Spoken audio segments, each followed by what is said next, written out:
Thanks for listening to the Mornings with Carmen LaBerge podcast, made available thanks to support from listeners just like you. Inspiring you to bring God back into the conversation of the day. This is Mornings with Carmen LaBerge on Faith Radio.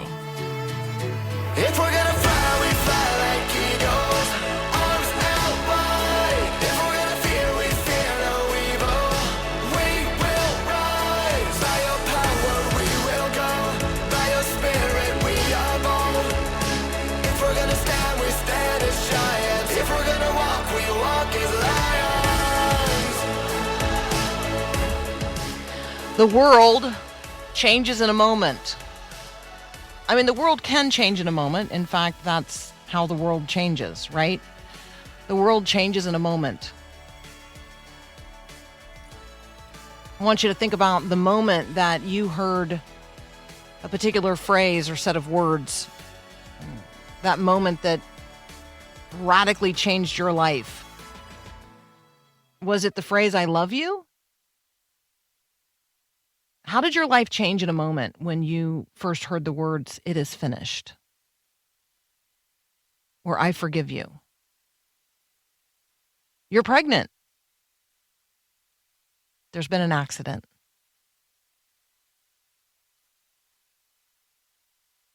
You have cancer. You're under arrest. Will you marry me? There's something wrong. Call 911. Father, forgive them. They know not what they do. It is finished. The moment that you hear the words. The world can change in a moment. And the world has never more radically changed than in the moment that Jesus breathed his last. Last night, the mayor of the city of Baltimore delivered his annual State of the City address. It was largely positive, as these events tend to be. There was discussion of the need to clean up the city's harbor. There was a discussion of the need to invest in emergency services and to fight crime. Mayor Brandon Scott said at the conclusion of his speech, "Join me in this fight for the future and the soul of our city. Let us show the world how beautiful Baltimore can be." It was mere hours later that the world changed. 911 dispatchers began receiving multiple calls at approximately 1 a.m. local time in Baltimore. A cargo ship from the Port of Baltimore had struck the Francis Scott Key Bridge, and within seconds, the entire bridge had collapsed into the river. Multiple vehicles fell into the water below.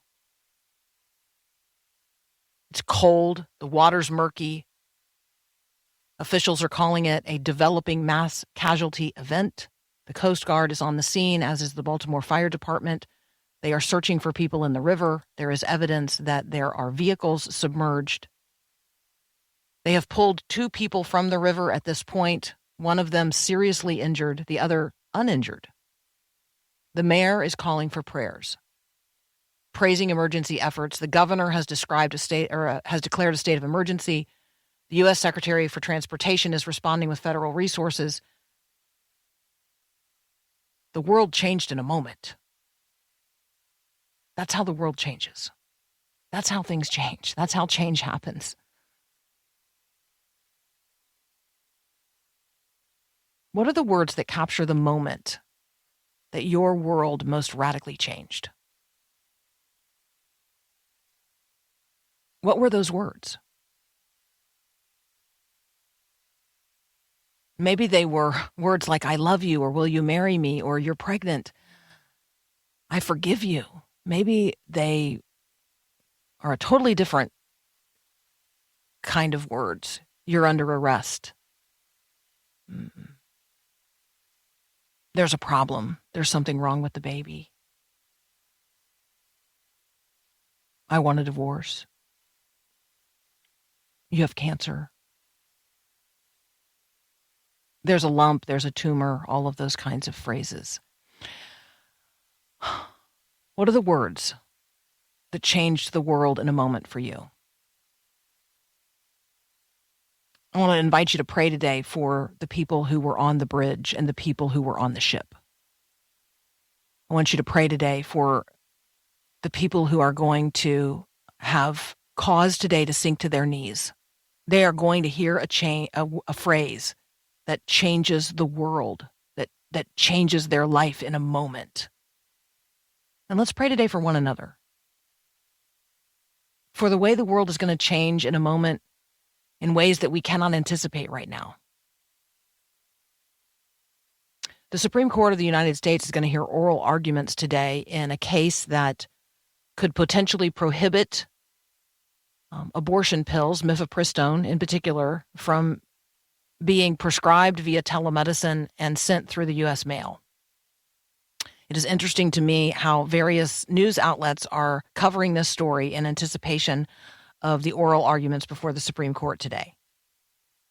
Several outlets are talking with providers in states where abortion is on demand throughout terms, like New York is one example here, where there are people mailing these abortion pills to people in states where abortion is banned.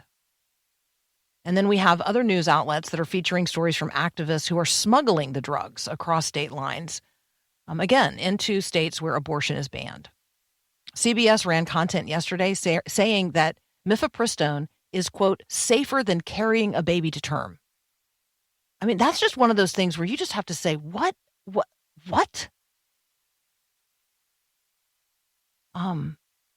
So it's important to be praying today that the justices of the Supreme Court would have ears that hear and minds that understand and a heart that is turned toward life.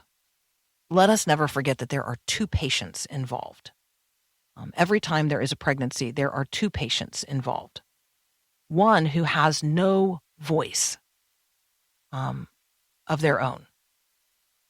And so let us be praying today as the Supreme Court hears this most important case related to life here in the United States of America. Dr. Bret Nicks is going to join us next. He's an ER doctor, and I thought it would be really good for him to tell us from his perspective as a doctor what Jesus endured.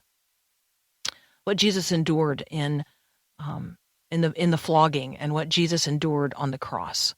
The term excruciating is a term that was made up in order to describe the level of pain that Jesus experienced on the cross. When you describe something as excruciating, you are making reference, whether you know it or not, to the cross. When we describe something as excruciating, we are talking about it being, quote, out of the cross. So we're going to talk about the excruciating experience of Jesus with Dr. Bret Nicks. That's up next here on Mornings with Carmen.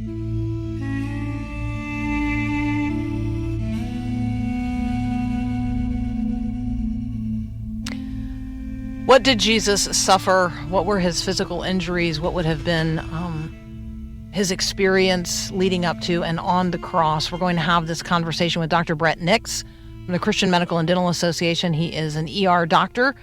Bret, welcome back to Mornings with Carmen. Good morning, Carmen. Thank you. You bring up a great question. As we celebrate this week of Easter, as we go from Palm Sunday into Easter Sunday, many of us take pause on Good Friday, and I don't think that we probably, to the magnitude that we should, understand what the crucifixion was, not just from a biblical perspective, not just from a relational perspective, not just from an eternal perspective, but the sheer pain that was associated with not just physical, but the mental anguish associated with it, the content of sin and those types of things. But if we take a step back and we think about the torture that was inflicted on Jesus, as you mentioned earlier, there was no word that existed prior to that.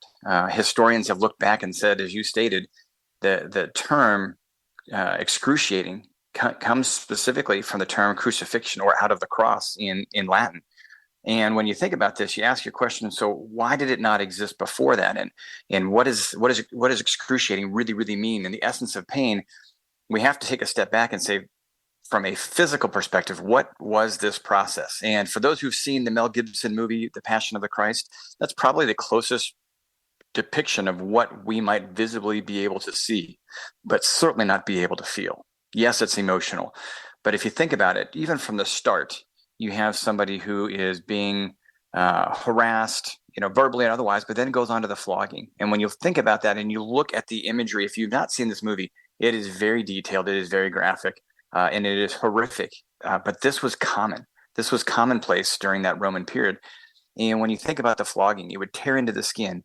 I want people to think for a moment, when you've cut yourself, you've torn yourself, maybe you've been outside and you've used a knife or a chainsaw or something where you've cut yourself significantly. The amount of discomfort, the pain that you have, imagine that coming after you moment after moment after moment, 50 times or more, and not just individual spots, but these are big shards of leather that are embedded with pieces of bone and pieces of glass and different types of metals that are there literally to bite into your skin, and as it's pulled back to go ahead and rip that open. The process with this was not just to the back, but to the front, and it would to expose bone, it would expose blood vessels, and you can even imagine across the front of your body, if it was a deep enough bite, it would actually open up and allow your bowels to be exposed. We call that evisceration. These were things that were not uncommon. This process would be so severe from a blood perspective and from a pain perspective that many never made it to go to the cross. Many would die in the flogging process in and of itself. The very muscles and every aspect of them would be open and exposed. And then, of course, you've got issues. Now, I'm not talking about sanitation. That really didn't exist at that time. But the process then whereby you had to go ahead and carry this tremendous, what we would think of as a railroad timber across your shoulders and carry this to your spot, as we see dictated and visually present throughout that movie. But you can imagine just the ability to carry that to begin with, the exhaustion of the body. Think about your worst day going to the gym and working out, but doing so after you've been beaten to this degree. And then you want to think about the pain that's associated with it. We watch in horrific detail the hammering of the wrists, not the hands. The hands aren't strong enough to hold someone up, but through the bones of the wrist. And when you watch that, you have to think of it to yourself, there are nerves in that space, and this is driving a large spike right through those nerves. Think about hitting your funny bone, but hitting it and then having somebody literally put a vice grip and pinch down on that constantly, just on one arm into the next arm, and then to do the same across your feet. The extension just to go ahead and put the arms in the crossbar before even raising up many times would dislocate your shoulders by extending you multiple inches in either direction. And then the process by positioning was such that when you are on the cross, the only way you would be able to take a breath is by using your legs to push upward to take a breath. And then you'd have to relax your legs to go ahead and release down. And so most died quickly because of asphyxiation. It's also why in some of the history, if you look at it, many times as soon as someone was up on there, you'd see someone break their legs so they could no longer stand. And so imagine the immense amount of pain, not just from the beating, the immense amount of pain and just sheer anguish related to the event. The pain associated with these nerves that have been impaled and destroyed, and then the inability for you to breathe or even do anything in that process. The term excruciating is probably an understatement. I just think that there are times we have to take a deep breath and acknowledge that he endured this for us. And so if you're listening right now and you're wondering, why are they talking about what Jesus endured? Because he did it for us. He endured the cross for us. And yes, Jesus saw beyond the cross to the reality of resurrection. Jesus saw the glory of God beyond the cross.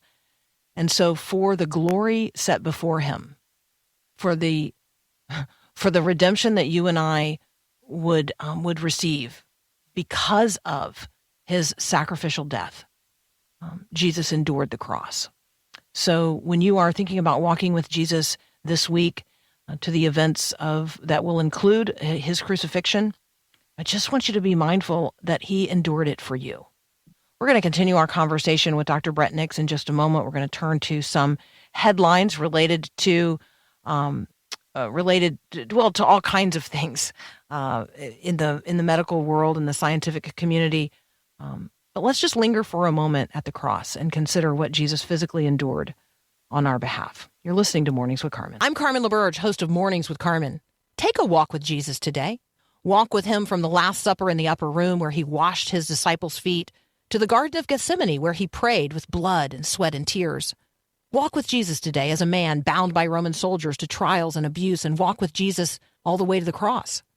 But expect always the unexpected and anticipate miracles, because there's a whole lot more happening than meets the eye when we walk with Jesus. Connecting faith to life. Faith Radio.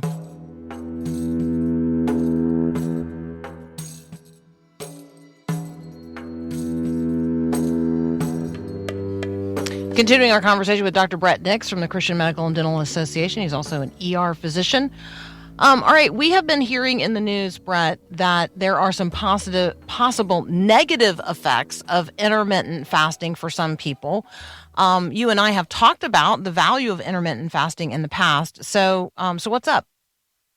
It's a great question. We look at this study that just came out, and right now it's only in abstract form, so still waiting on the publication. But basically what they said is, hey, we've been watching 10 to 20,000 people for about 8 years. And those that claim to have intermittent fasting have increased risks of associated death. And the question is, well, what's the story? And we don't know. To be quite honest, we don't know. It's very early in this process.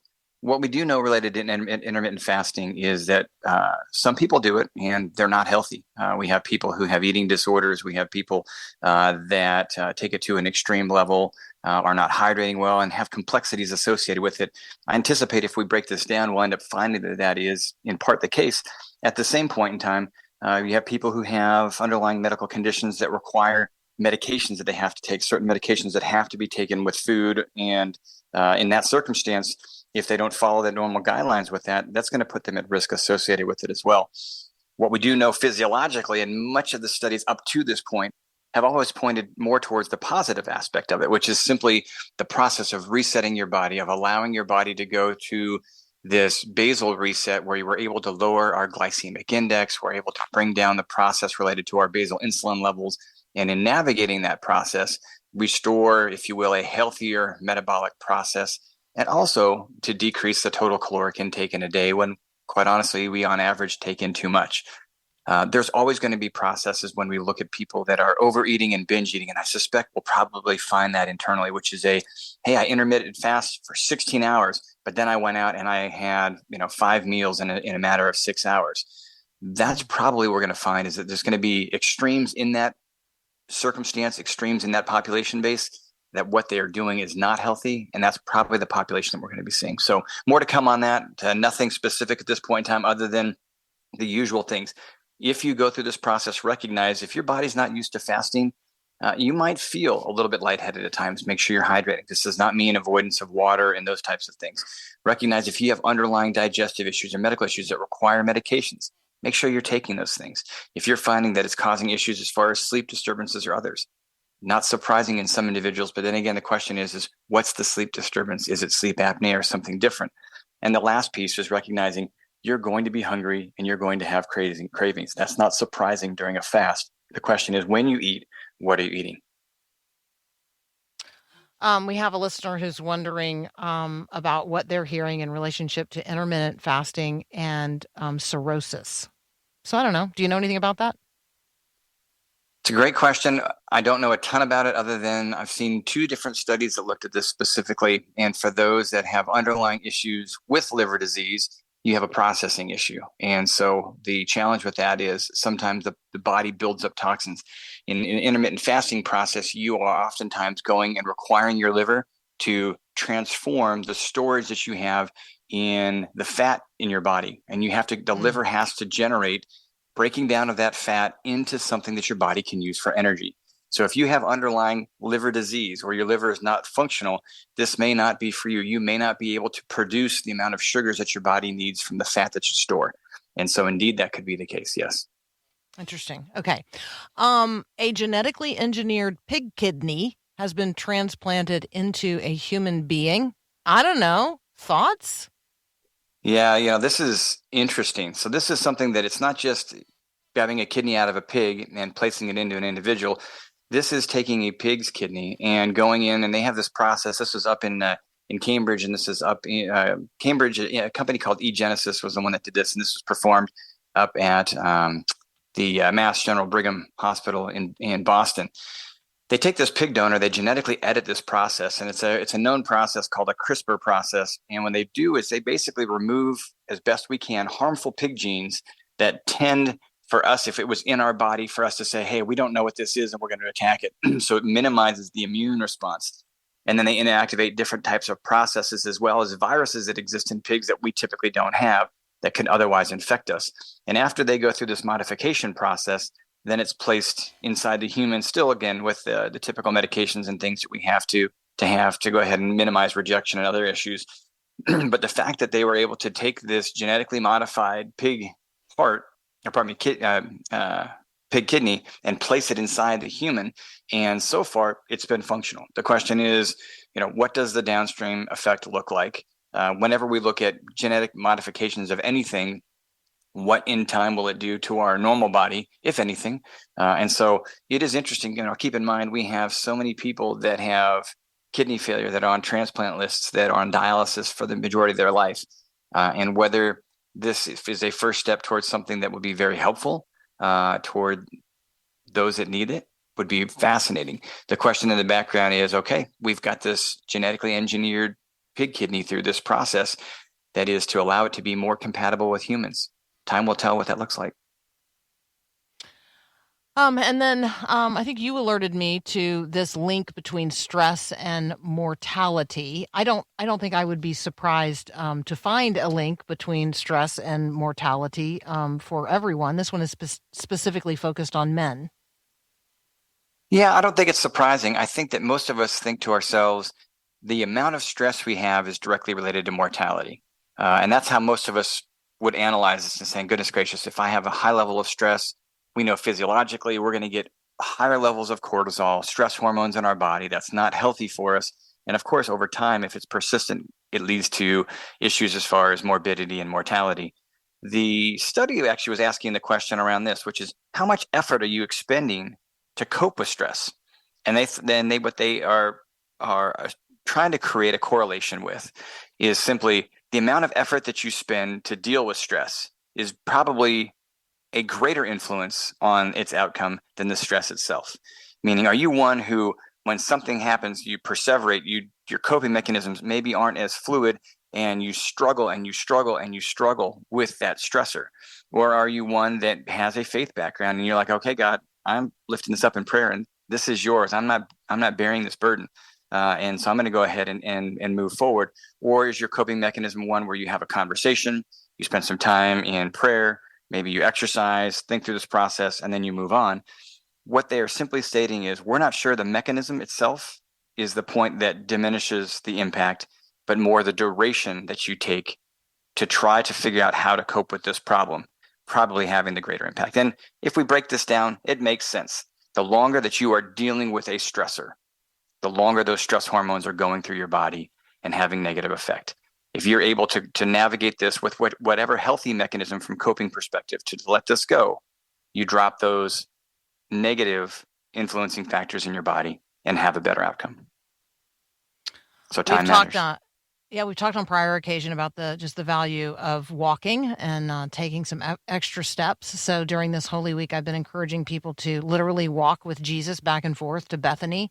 So it was 2 miles each direction. So there you go. That'll be that's my encouragement during Holy Week, that we would each be, walking with Jesus that loop from Bethany to Jerusalem. So, 4 miles. I thought you'd appreciate that. Well, I think there's something to be said. 4 miles, 2 miles, whatever those miles are. It's walk with Jesus, and if you have the opportunity, talk with Jesus, right? It's one thing to be in his footsteps. It's another to be in conversation. I love that. Thank you so much. Bret, as always, blessed Holy Week. Thank you. You as well. Have a wonderful Easter, and he is risen. Amen. Amen. The next time we talk with you, we will say he is risen indeed. Absolutely. Indeed. Yeah. Thank you so much. Hey, this is Tuesday of Holy Week, and we are walking with Jesus during these days. So we're going to talk about where Jesus is in the unfolding drama of Holy Week. Yesterday, we were with him as he turned over the tables in the temple. We We talked 2 days ago about, Jesus arriving in Jerusalem, and then yesterday walking into the temple courts and, and having that exchange with the people who were there. Well, that story continues to unfold.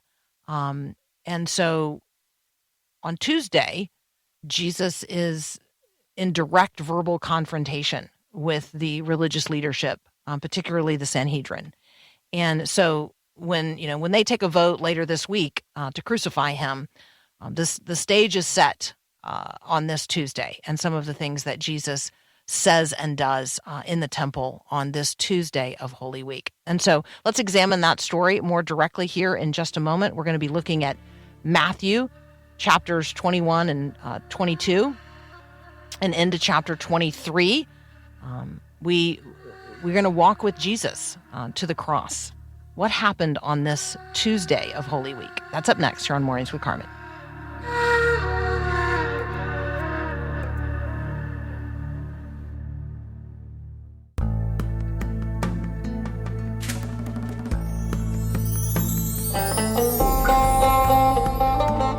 All right, you're listening to Mornings with Carmen. I'm Carmen LaBerge. We are going to walk with Jesus on this Tuesday of Holy Week. This is a day filled with drama. There is real rising tension with the religious leaders of the day. Monday's arrival in the temple was marked by Jesus's living parable of cleansing God's house, and then on Tuesday, his time in the city of Jerusalem is marked by very direct verbal confrontation with the religious leadership of the day. And they demanded to know who gave Jesus the right, who gave Jesus the authority to behave as he did in the temple. And so we're going to pick up in Matthew chapter 21 at verse 23. They arrived again. I think I'm going to pick up in verse 27. Let me see. What am I going to do here? I'm going to start in Mark 11. I'm going to do Mark 11, and then we're going to go to Matthew 21. Sorry about that. Let's do it this way. Mark 11, verses 27 to 33. They arrived again in Jerusalem. So again, they have now walked from Bethany, where they spent the night, back to Jerusalem. They arrived again in Jerusalem, and while Jesus was walking in the temple courts, the chief priests, the teachers of the law, and the elders, so that's three very diverse groups of Jews, come to him. And they ask, by what authority are you doing these things? Who gave you authority to do this? Jesus replied, let me ask you a question. Answer me, and then I will tell you by what authority I'm doing these things. John's baptism, was it from heaven or of human origin? Tell me. Well, they turned to discuss it among themselves, and they said, well, okay, if we say from heaven, then he's going to ask, then why didn't you believe him? But if we say of human origin, well, let's face it, we're afraid of the people, because everyone held that John was a prophet. So they decide to confess to Jesus that they don't know. And so Jesus says to them, well, then neither will I tell you by what authority I'm doing these things. So their attempt to trap him or to entrap him is answered by Jesus, asking a crafty question that they don't have an answer to. And this confrontation, where they're attempting to put Jesus in his place by forcing him to yield to their authority, that failed. So, what's being exposed here very, very publicly, and would have been very humiliating for the Jewish leaders of the day, their attempt to intimidate him by coming to him in numbers, right? There's three different groups represented when they come to Jesus: the chief priests, the teachers of the law, and the elders. They're coming in force. And Jesus doesn't show even the slightest hint of backing down.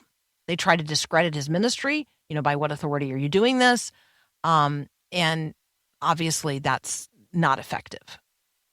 So when you think about the way that Jesus has turned over the tables yesterday, and today how he turns the tables verbally, you can imagine, it's not hard to imagine, that their anger toward him is growing. And when they demanded that he submit to their authority, he exposed them as having no integrity and no real authority. So There was probably snickering, there was probably some sense that Jesus had put these guys in their place. And that would have sort of contributed to their simmering anger toward him. By Tuesday afternoon, Jesus is going to preach for the teach. I think I'm going to use the word teach here. Publicly teach in the temple for the very last time. And so he teaches a lot. And so when you think about, what were some of the last things that Jesus chose to teach when he had the opportunity to freely stand in the temple, these would be important things. So now we'll pick up in the 21st chapter of Matthew. Jesus tells a parable. What do you think? There's a man who had 2 sons. He went to the first and said, "Son, go and work today in the vineyard." And the son said, "I will not." Later he changed his mind and he went. The father went to the other son and said the same thing. And he answered, "Yes, sir, I'll go." But then he didn't go. Well, which of the 2 actually did what the father wanted? And everyone answered, "Well, the first." And Jesus said to them, "Truly I tell you, the tax collectors and the prostitutes are entering the kingdom of God ahead of you." And when he says you there, he is addressing those Pharisees and Sadducees, those scribes, those religious rulers of the day. And again, he's still talking here about John. John came to you to show you the way of righteousness, and you did not believe him. The tax collectors, the prostitutes, they believed. And even after you saw this, you did not repent and believe. And then Jesus tells another parable. We call it the parable of the tenants. Listen to another parable, he says.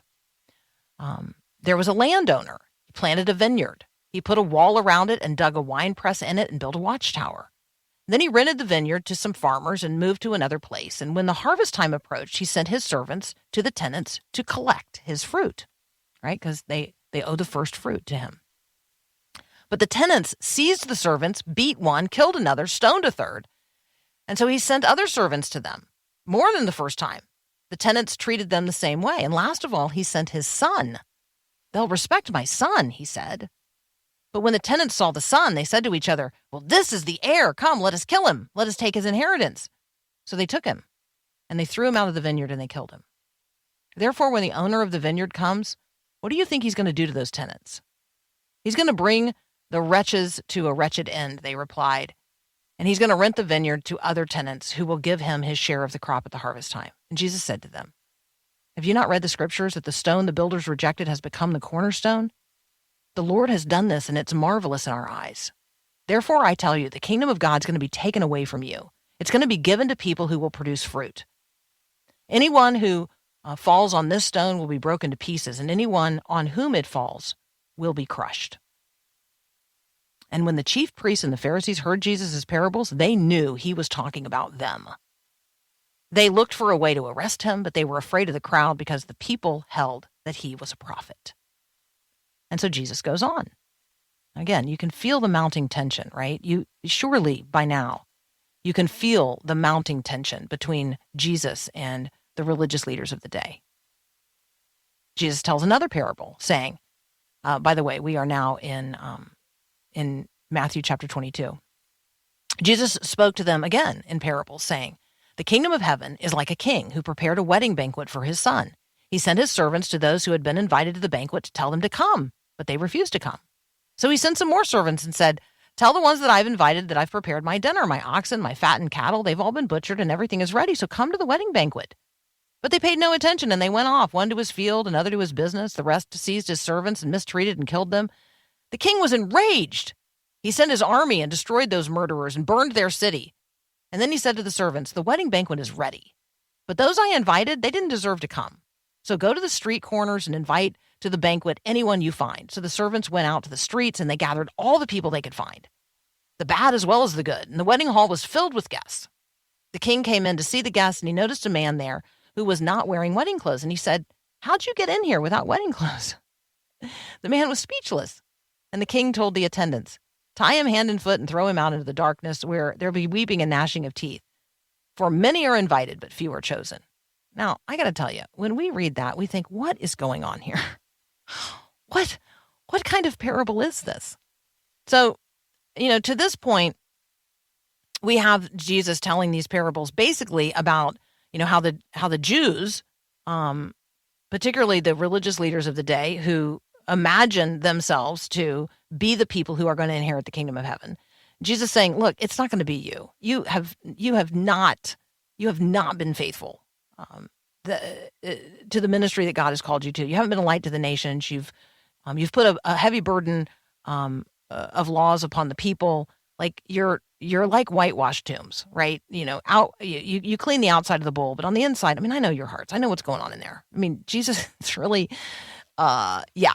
But then in the wedding banquet parable, we're also like, okay, well then what is this about the throwing out the guy who got in and wasn't dressed right? So what I'm telling you today is there are parts of these parables that we do not yet fully understand, and I'm going to be the first to admit that. So then Jesus goes on. Well, the Pharisees at this point, they're done. Like they have heard enough. So the Pharisees go out, we're at verse 15, and they lay plans to trap him in his words. They're going to lay a trap for Jesus. So they send one of their disciples in along with the Herodians, and they say, "Teacher, we know that you are a man of integrity. You teach the way of God in accordance with the truth." That's the way, by the way, if you're wondering, like, how do you butter somebody up before you're going to try to ask them a question to trick them? Yeah, that's how that works. So that's what's happening there. "Teacher, we know you are a man of integrity and that you teach the way of God in accordance with the truth. You aren't swayed by others. You pay no attention to who they are. So tell us then, what is your opinion on this matter? Is it right to pay the imperial tax to Caesar or not?" So this is another attempt to entrap Jesus here on this Tuesday of Holy Week. How would you answer that question? Is it right or wrong to pay taxes? If you already know how Jesus answers this question, then you don't have to anticipate what's coming next. But maybe you don't know. Maybe you don't know Jesus' answer to this question. But maybe you do know that Jesus sees through the hypocrites who are asking it. So we're going to continue walking with Jesus on this Tuesday of Holy Week, further into this unfolding narrative, this rising tension with the religious leaders of the day. We are in the midst of a conversation where they are trying to entrap him. And so what is before us right now is the question they've asked Jesus. What's your opinion? Is it right to pay the imperial tax to Caesar or not? That's up next here on Mornings with Carmen. Receive a daily email featuring a scripture graphic. Sign up for the verse of the day email at myfaithradio.com.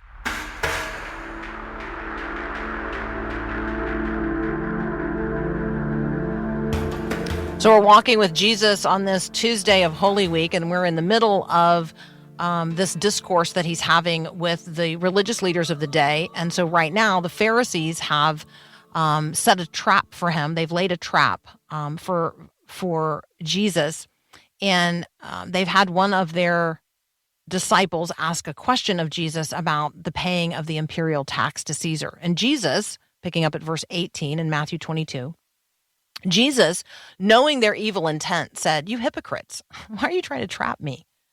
All right, show me the coin for paying the tax." And they brought him a denarius, and he asked them, "All right, whose image is on this? Whose inscription?" "Caesar's," they replied. And so Jesus said to them, "So give back to Caesar what is Caesar's, but give to God what is God's." They heard this, they were amazed, and they left him and went away. But let me, this is Carmen now. This is not, this is not reading now, this is reflecting. Whose image is on you?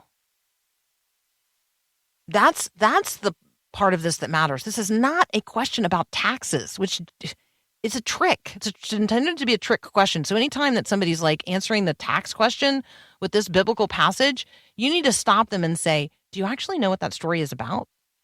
It's about giving God what is God's. Whose image is on you? You are an image bearer of the living God. Give to God what is God's. Give him yourself. All that you have and all that you are. All that you do. Love the Lord your God in all of these ways, always. All right. Jesus goes on. I'm now at verse 23. There's a lot that happens on the Tuesday of Holy Week, and so I'm trying to cover it all. That same day, the Sadducees, who, let's remember, were sad, you see, because they didn't believe in the resurrection, which is what it says here. So the same day, the Sadducees, who say there is no resurrection, came to him with a question. Now, again, if they're asking a resurrection question and they don't believe in the resurrection, it's a trick question. It's a trick question. So here's the question. Teacher, they say, Moses told us if a man dies without having children, his brother must marry the widow and raise up the offspring for him. So now there were 7 brothers among us. The first one married and died, and since he had no children, he left the wife to his brother, and the same thing happened to the second and the third brother, and right on down the line to the 7th. So finally the woman died. Now, at the resurrection, whose wife is she going to be of the 7, since all of them were married to her? Now, again, Jesus knows these people don't believe in the resurrection, and yet they're asking a resurrection question. So, right, trick question. Jesus replied, well, you're in error because you don't even know the scriptures or the power of God. At the resurrection, which Jesus is affirming there, by the way, affirming that there is a resurrection. At the resurrection, people will neither marry nor be given in marriage. They will be like the angels in heaven, which means individuals. About the resurrection of the dead, have you not read? Because now Jesus is turning the conversation in the direction of what should really be their question, which is a question of resurrection. But about the resurrection of the dead, have you not read that God said to you, I am the God of Abraham, the God of Isaac, and the God of Jacob? He is not the God of the dead. He is the God of the living. And when the crowds heard this, they were astonished at his teaching. So now, hearing that Jesus had silenced the Sadducees, the Pharisees got together.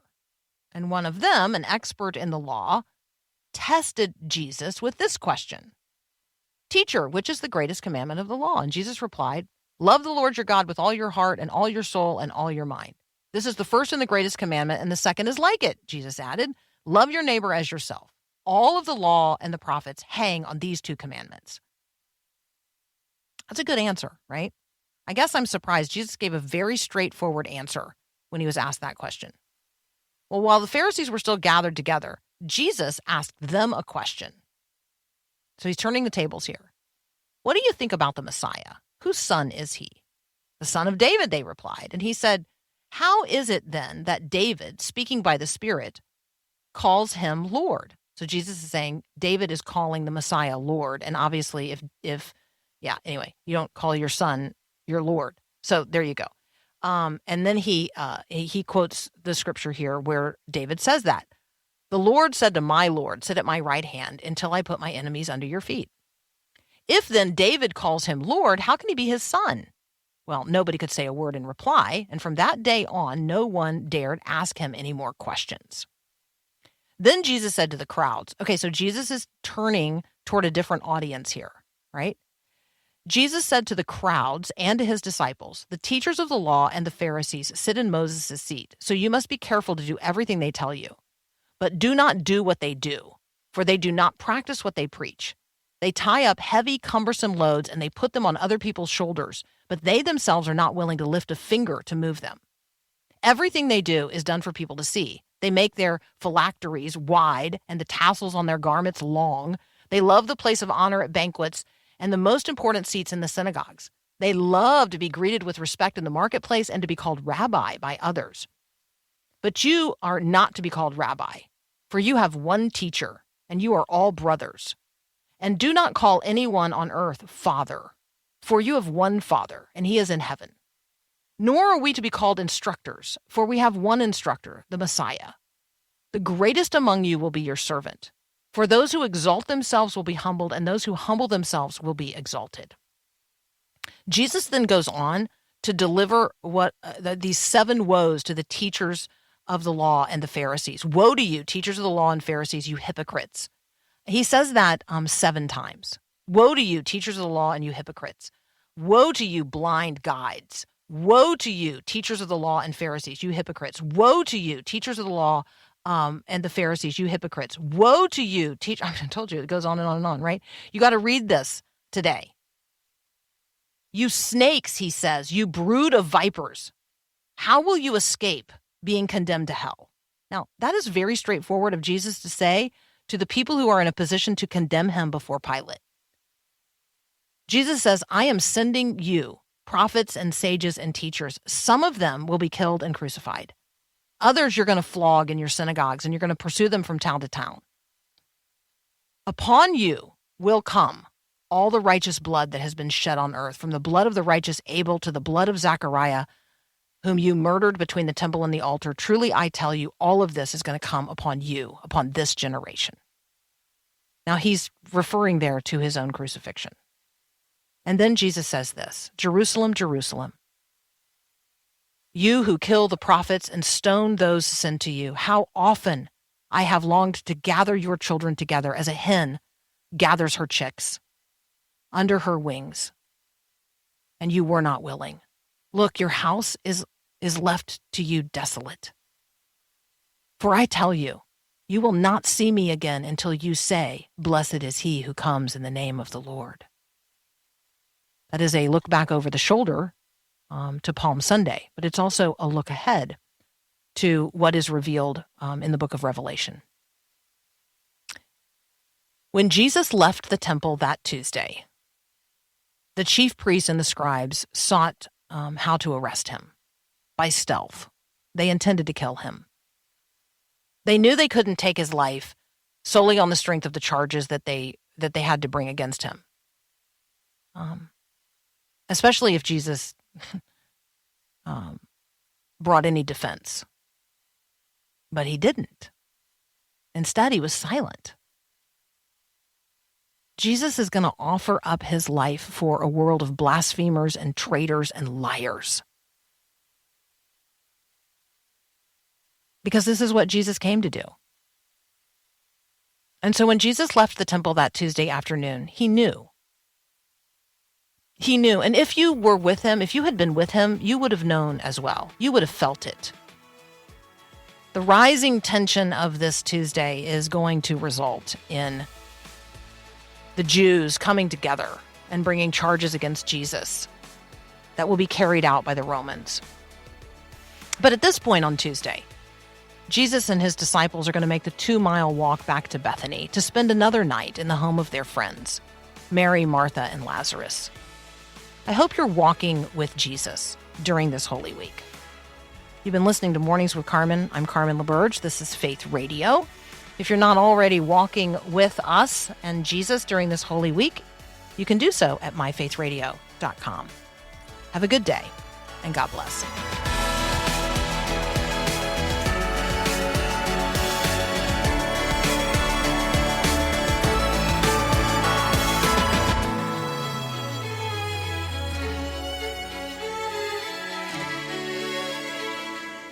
Thanks for listening to Mornings with Carmen LaBerge. Podcasts like this are available because of your support. If it's important to you to hear things that encourage your faith, click the link in the show notes to give now. And thanks.